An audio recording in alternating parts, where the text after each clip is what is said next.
What's up, everybody? David Yang here again with Home Sellers. I want to thank you all for tuning in to another episode of Real Talk, where I talk about real estate.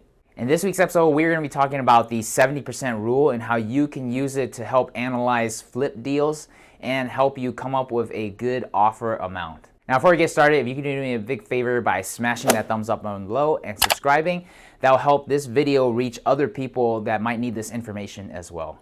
Okay, so the 70% rule, how do we do it? So there's a few terms that we need to know when we are trying to run a 70% analysis, okay? So the first thing that we need to know is the ARV, or the after repair value, okay? The ARV.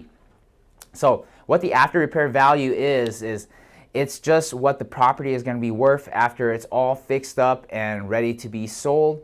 What is that value? And we can find that by looking at comparative properties, so similar properties to the ones that we are looking at.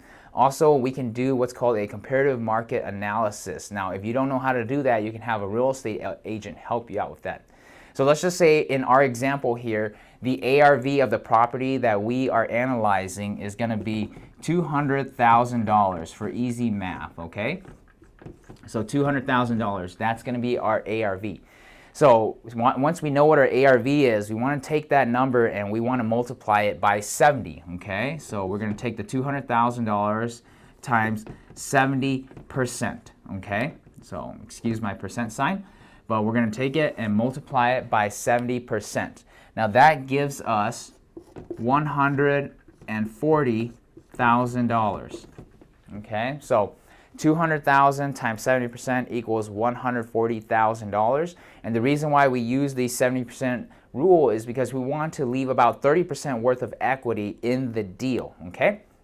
So once we know what our 70% is, we want to find out what the rehab amount is going to be. We're going to estimate how much it's going to cost to fix up the property to get it up to that ARV amount, okay? So again, in this example, let's say we're going to do a general rehab, cosmetic, update the bathroom, kitchen, those kind of things. It's going to cost us around $40,000, okay? So we're going to take the rehab amount, which is $40,000, and we're going to subtract it from the $140,000. That leaves us with a max allowable offer, or MAO, of $100,000. So when we are negotiating with the sellers, we should shoot for somewhere around $100,000 as the starting purchase price. Now, if we're a little bit over, that's fine. It's not going to be the end of the world. You just got to make sure it works with your numbers. If you get it below that, that's exactly where you want to be, okay? We're at $100,000 or lower. Now, you can also use this to help determine how hard the conversation is going to be between you and the seller. If you ask the seller and you ask them, how much they want to sell the property for, and they say, hey, I want to sell this property for maybe $160,000, but you know that your max allowable offer is only $100,000, there's a $60,000 difference between what the seller wants to sell it for and what you can offer for the property. So that conversation to get them down to $100,000 is going to be very difficult, okay?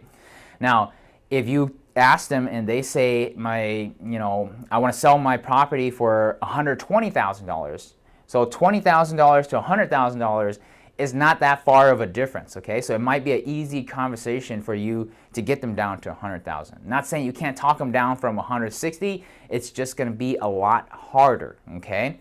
So that will help you determine if, these deals are even deals for you worth chasing, okay? Because if they're asking too much, it might not even be worth you chasing that deal, especially if your max allowable offer is only $100,000 and what they want is too much for it, okay?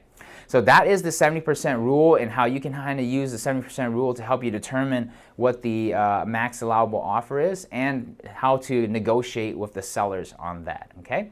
So if you have any other questions, go ahead and feel free to leave a comment below.